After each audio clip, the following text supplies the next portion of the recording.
1 Thessalonians chapter 5 and verse 11 tells us to encourage one another and build each other up. Hebrews 3:13 and 10:25 say something very similar.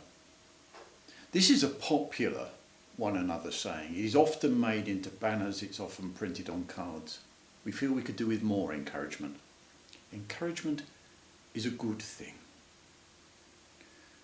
Let's begin by reading Jeremiah 29, verses 8 and 9. Is all encouragement a good thing? What sort are we better off without?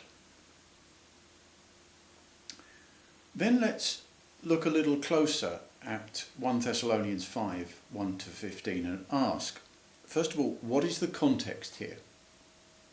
And secondly, how does that context change our understanding of what is meant by encouragement?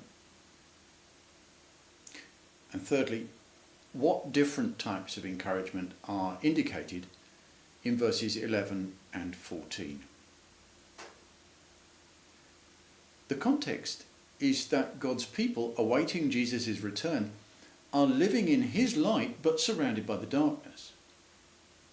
As we saw last week, we are engaged on an urgent pursuit of the good. And if there's going to be urgency, well, the rest of the world is asleep. We need to be urged on. And that's the kind of encouragement that is meant in verse 11.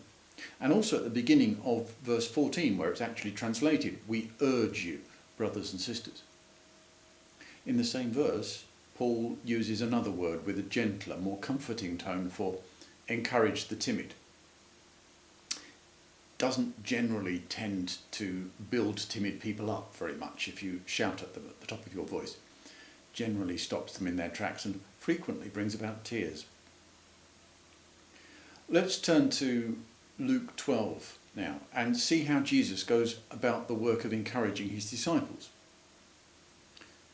Let's read Luke 12, 1 to 34 first.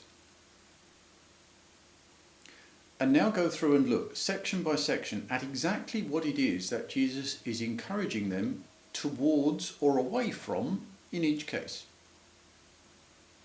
Because this is the first lesson for us to learn. Encouragement is not about vaguely finding something positive to say. It has direction and purpose. So, verse 1, don't be hypocrites. Verses 4 to 7, don't fear men, fear God. 8 to 10, acknowledge him before men, don't disown him. 11 to 12, don't worry about what to say. Verses 22 to 34, don't worry about your life. Encouragement has a point and a purpose way beyond just trying to make people feel good about themselves. The second lesson we need to learn here is that godly encouragement is always realistic and truthful about the situation that people will be facing. In this case, the situation that Jesus addresses is quite clear. They are going to be persecuted. They are not going to be well-off, affluent and influential members of society. That's why they are going to need this encouragement from Jesus now.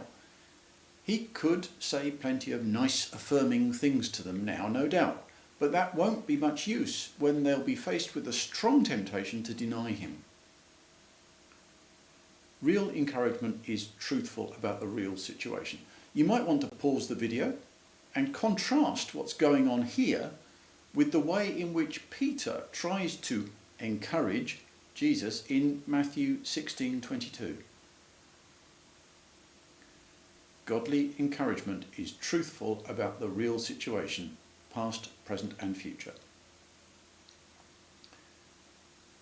Thirdly, we can see here how Jesus' encouragement always brings a heavenly perspective into their reality. He talks in verses 2 and 3 about what is eventually going to happen, which makes hypocrisy a pointless waste of time. He gives God's perspective on the sparrows and on the hairs on our heads in verses 6 and 7. There's that scene before the angels of God on Judgment Day, verses 8 to 10.